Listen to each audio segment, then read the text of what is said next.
working smarter, less cost, that type of thing for our clients, but also with the ability to implement the bells and whistles of some of these new technologies. Welcome to Actualizing Success. In this podcast series, our in-house advisors discuss today's finance and technology topics with an emphasis on solutions that embrace tomorrow. Hey, good to have you on today, Jay.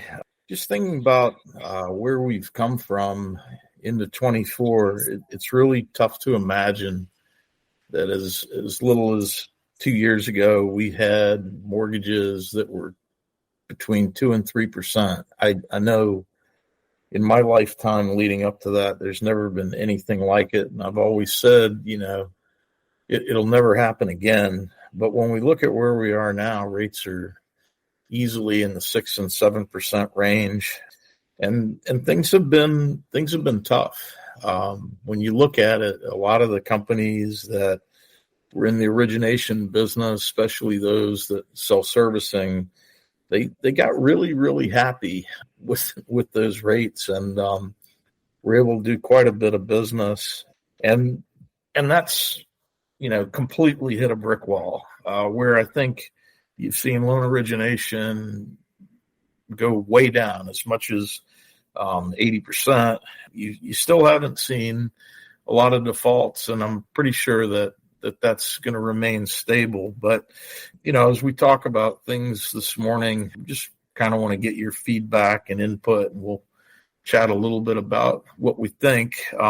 So, Jay, you certainly have an eye on the market, and I know you keep track of it personally. But if you think about where we might go this year in 24, what are you looking at in terms of the economy, rates? How might the presidential election change things? Let's see if you and I are on the same page or not. Well, thanks, Matt. With regards to rates, I believe the Fed hiking cycle is over. That will leave the Fed funds rate on hold around 5.25%, 5.5% until the middle part of 2024, with expected cuts to bring down rates to like 4%, 4.5% by the end of the year. With the trend towards lower rates, I expect new home construction sales will continue to do well. But one of the changes is that I believe that the existing homeowners will be more likely to start entertaining a move as well. That hasn't been the case in 2023. With the two together, that obviously will increase the supply of homes for sale. And I believe it will lead to an uptick in loan originations and hopefully some market stability. With that said, I believe loan growth will be modest at best. Looking back in 2023, consumer spending, in my opinion, was stronger than expected, fueling slight economic growth, but I expect it to slow in 2024 with a modest decrease in inflation throughout the year. With inflation and as high interest rates carried from 2023, 2024, there's definite signs that the consumer spending seems to be slowing. Personal debt, I think, you talked about focus on some potential defaults ahead. Personal debt, again, is growing with an increase of credit cards. And it appears momentum in the job market is starting to wane with slowing payroll growth and modestly rising unemployment, as we've seen over the last few months. During the election year, who knows? I expect the government spending will continue at a very high 2023 levels. But there could be some political pressure to reduce spending in our national debt from political purposes at minimum. However, things could change very quickly given the ongoing Russia-Ukraine war and conflict in the Middle East, all pointing to continued uncertainties and risk throughout 2024. That's kind of where I see things going, Matt. Do you see anything different? Yeah, we're actually I have some different thoughts. But the thing that's funny is right, I'm sure that, you've taken a look at a lot of what the economists are saying, and we just had 6 inches of snow where I live, and, they said, hey, 1 to 3 inches, maybe. And they were completely wrong. But just like economists, weathermen never really held to anything they say. People forget what the forecasts were after a while. I think it's interesting, the parallel between the two of them. You were talking about rates, and I think the Fed has been pretty coy in terms of announcing what they're going to do up till recently, and people were guessing. I mean, the markets anticipate certain movement, but again, the Fed didn't signal much until lately, and I'm not sure about the cuts.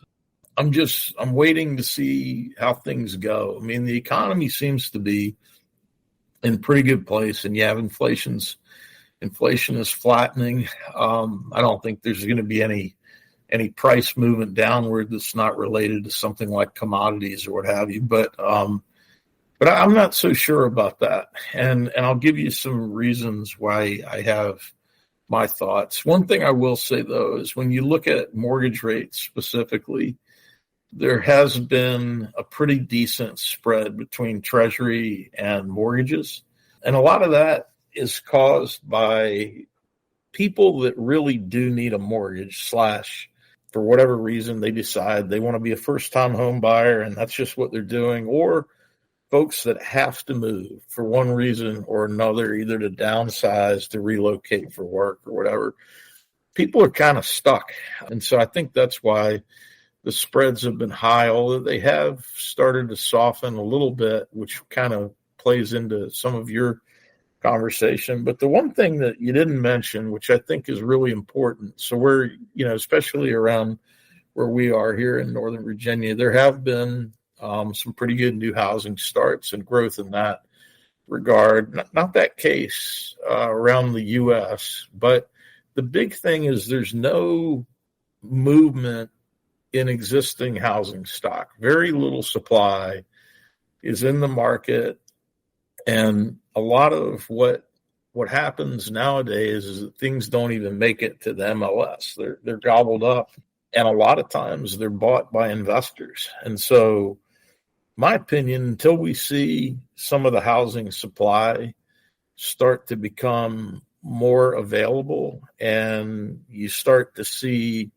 houses on the market for a while, I'm not exactly buying the forecasting of rates going down a whole lot.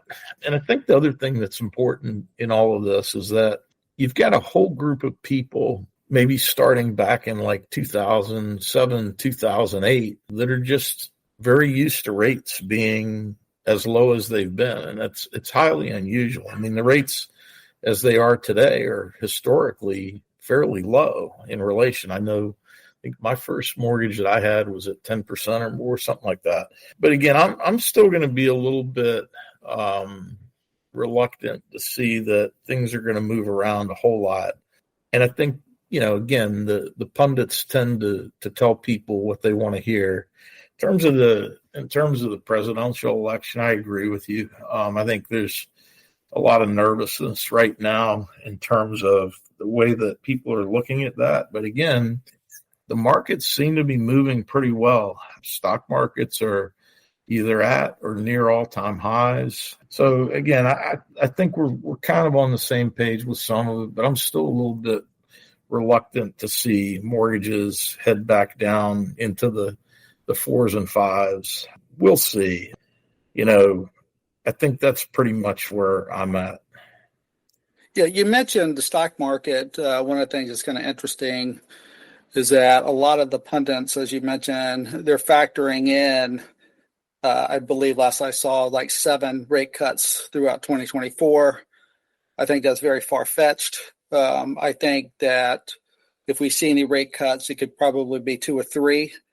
As I mentioned earlier, probably starting sometime during the midsummer, but I don't see a lot of movement in that direction either, Matt.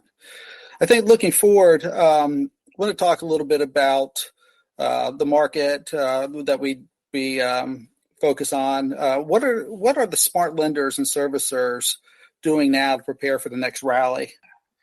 Well, I think that's a good question. I'm going to start out by saying what most of them are not doing. most of them are not investing in the future. And what's really interesting is as much as like, I guess 15 or 18 months ago, we heard a lot of our customers and potential customers talking about, yeah, well, we've got dry powder, we save money, we think we're going to spend, et cetera. And that kind of went out the window. I think people really didn't estimate just the sheer drop off in loan production. And so what I've seen is a large number of companies. And when I say that, I mean pretty much the mid-tier to the large, really just, trying to make sure they don't lose a ton of money. When you're running really hot, your fixed costs remain somewhat the same. You can just manage the growth on variable costs / labor. But when you look at what happened, it went back to where they were cut to the bone. So, but there are a few that we've seen that are doing things differently, and that looks somewhat like this. A lot of folks are taking a step back and looking at, how can I be more optimal in what I do so that when things turn around, I'm not caught off guard again. And a lot of times what happens is lenders see rates cut, volume goes up, they hire frantically, and they, at that point they're a month or two behind because they got to train the people. But some of the smarter companies are taking a look at, how do you use technology as a way to manage those variable costs and augment what you do today? So where I don't see tons of companies looking to do massive overhauls in terms of their core systems, what I do see is companies looking at more modern technologies to help optimize and manage some of the business process. And I also see the move to offshore some of the processes, and that may end up being a long-term strategy. So, we've seen companies try to leverage more RPA, understand better how to leverage OCR / document technologies. And again, I think, as I mentioned, in terms of talent, trying to understand how people can do more things in their shop, as opposed to just one and only one set of tasks. And again, the offshore piece are there. But, there's a whole lot more to it, I think. And I know that you've been spending a lot of time thinking about this broadly. And we've done some business with some of our clients in innovation labs and looking at innovation. So, I think where I mentioned a couple of things, I didn't elaborate a ton. I didn't get into the data pieces much. What are you thinking in terms of some of the technologies that are going to be out there that the industry could use effectively? And if you think that any of them are fly by night or just, it's a trend, give me a little bit about that. What are you thinking in terms of what you see? I agree. We've done a lot of work in innovation labs, and obviously it boils down to working smarter, less cost, that type of thing for our clients, but also with the ability to implement the bells and whistles of some of these new technologies. I think within our client base and industry, there are many technologies being evaluated and implemented to automate and streamline processes. Big focus on increasing data quality and analytics capabilities, and utilize AI, obviously, to reduce costs and risk, both internal and external risk. I believe AI will continue to play a leading role within our client base and industry. For instance, AI's ability to categorize high-quality data that match specific patterns and with confidence provide actionable insights for better decision-making capabilities is only getting better. For lenders, this means they could possibly input data into an AI platform. It will tell them with a high degree of certainty what they should do next and the impacts on their business. So in addition to AI, a lot of our clients and others in the industry are big supporters low-code, no-code development platforms. You're seeing a lot of them being used. I know the marketing around those gets a little blurry, but there's definitely value there. These platforms are like toolkits that IT developers and non-IT citizens developers, your end users, can use to build automated workflow without doing a ton of coding. The other benefit is that these platforms also out of the box, in many cases, enable excellent integration capabilities with external data, other applications and technologies, such as AI, and Matt, you mentioned RPA as well. These platforms clearly have proven that they've expedited application development cycles and allowing the companies to quickly adapt to changes in the market, which we've seen over the last few years.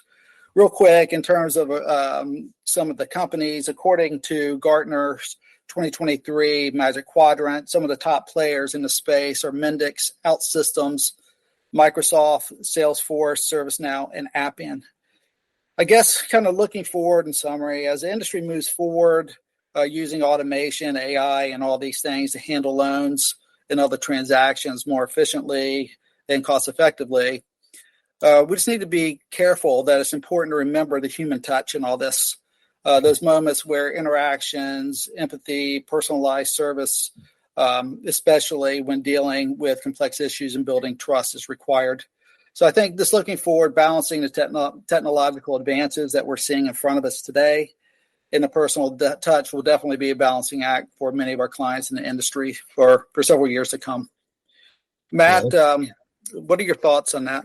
Yeah, I mean, it's funny when you brought up some of the things about the human touch. I was reminded of the fact that I spoke at a panel in California last June about the topic. And what's interesting is that, you know, California is very, very concerned about AI in relation to fair lending and so forth. And so there are a lot of folks at the conference that were talking about how AI could essentially do an entire mortgage and get rid of all the people and the decisions and all this and that. And of course, these were, you know, people in fintech talking. But at the same time, the woman who's in charge of essentially the CFPB equivalent in California raises her hand and says, well, but how are we supposed to make sure that these AI tools are based on fair lending and don't have human bias and all of that, and kind of put the brakes on the conversation a little bit because folks had to take a step back and think about why that point was important. But again, I think AI is really going to be important to the lending space, just maybe not on decisioning or making final eligibility criteria and such. But, you know, we'll see how it plays out. I think there's a lot there. I think there's a whole lot in the mortgage space that AI can do in terms of workflow and how you queue up tasks, your people, and automate certain things combined with some of the other technologies. On the low code piece, I think you mentioned some names, and we see a lot of use of Salesforce in the federal space, but not necessarily as much as you could use it for. And when I think about an originator, I think the classic tech choice should be use a low-code platform with workflow automation and bolt on all of your different engines, be it compliance, pricing, decisioning, to that. But that's a massive undertaking for most companies in the lending space. And so it's been something that people see, but they haven't really put enough time into grappling with it. There is one company in the LOS space, Encino, that's leveraged that thought process. We'll see how it plays out. But I think there's a lot more focus on how to leverage tech. But we'll see how it plays out. I think when the market turns, some companies will come out of nowhere and surprise people. Well, I agree with everything you said, Matt. I think, over the last 15, 20 minutes, we've covered a lot of topics, from the economy, to technology and so on. With all that said, what do you see new for Actualize in 2024? Yeah, again, I mean, I think the things that I want to reinforce is that a lot of things are staying the same. I mean, our focus on our customers and being excellent at what we do, our culture, those are all really key things to continue doing well and to leverage. But in terms of what's new, at least for the mortgage and fixed income piece, we are going to double down on the affordable housing space. We dipped our toes in the water a little bit in 23. We're going to launch some things on our through our social media channels and hopefully see some results there. I mean, what folks probably don't realize is just how much work we have in the affordable space, specifically the federal program, state level, and then some of the work that we've done in support of other entities in the mortgage finance space. So that's one. I think we've got a real good framework and method for our enterprise information management space. And again, we've been maturing it. I think we're going to really, really try to expand in that space as we enter and continue through 24. And what may be even more new is that our framework works well in our housing space, but it also works well in other types of environments. And so we're feeling around to see where we can bring this methodology and framework to the broader market. And then again, I think people have noticed that we've shifted focus a lot to the federal space.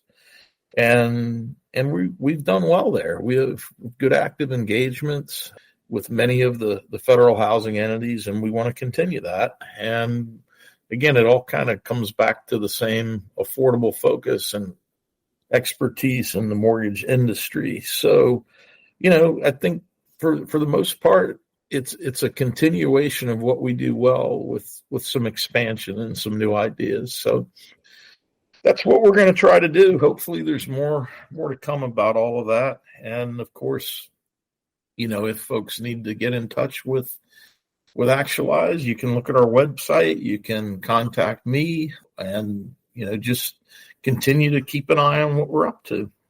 So thanks a lot. Thanks for joining us for today's episode of Actualizing Success. Make sure to visit us online at www.actualizeconsulting.com, where you can explore our service offerings. Don't forget to subscribe to the show on iTunes, Spotify, or your preferred platform. If you've enjoyed what we talked about today, please consider leaving a review and following us on LinkedIn. If you have any questions or would like to share your opinions with us, please send us a note at podcast@actualizeconsulting.com. We look forward to hearing from you.